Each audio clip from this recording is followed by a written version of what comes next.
faut que tu prophétises encore sur un grand nombre de peuples et de nations et de langues et de rois. Apocalypse 10, verset 11.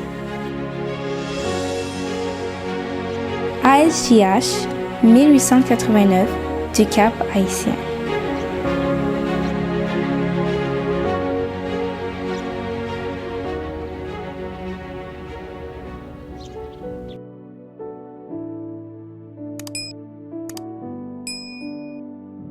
Révérence. Une citation des témoignages de Sir Ellen G. White. Psaume 89, verset 8. Dieu est terrible dans la grande assemblée des saints. Il est redoutable pour tous ceux qui l'entourent. Un profond sentiment de révérence doit caractériser tous ceux qui entrent à la présence du Très-Haut. Au nom de Jésus, nous pouvons nous approcher du Seigneur avec assurance, mais sans hardiesse présomptueuse, comme si nous étions à son niveau. Il est des gens qui parlent au Dieu grand, saint et redoutable, qui habite une lumière inaccessible, comme s'il s'adressait à un égal ou même à un inférieur. D'autres se comportent dans sa maison comme ils n'oseraient pas le faire dans la salle d'audience d'un prince terrestre. Ils devraient se dire qu'ils sont en présence de celui que les séraphins adorent et devant lequel les anges se voilent la face. Tous ceux qui sont véritablement conscients de la présence de Dieu s'approchent de lui avec une sainte révérence, en se prosternant humblement devant lui. Certaines personnes pensent que c'est une marque d'humilité que de prier Dieu dans un langage ordinaire, comme si elles s'adressaient à un être humain. Elles profanent le nom de Dieu en mettant dans leur prière, d'une manière irrespectueuse et sans nécessité, les mots « Dieu Tout-Puissant ». Ces mots redoutables, sacrés, qui ne devraient jamais venir sur nos lèvres sans que nous soyons remplis de sentiments de soumission et de crainte.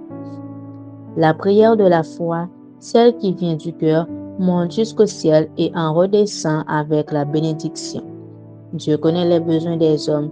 Il sait ce que nous désirons avant même que nous le lui demandions. Il voit l'âme aux prises avec le doute et la tentation.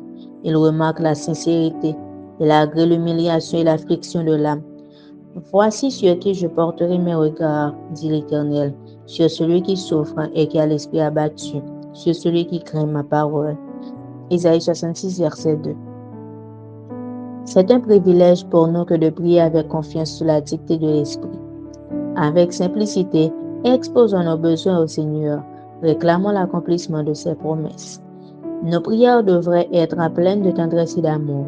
Quand nous soupirons après une plus profonde, une plus large réalisation de l'amour du Sauveur, nous devrions crier à Dieu pour avoir davantage de sagesse.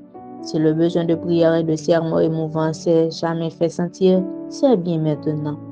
Puissance de la grâce, page 93, paragraphe 2 à 6.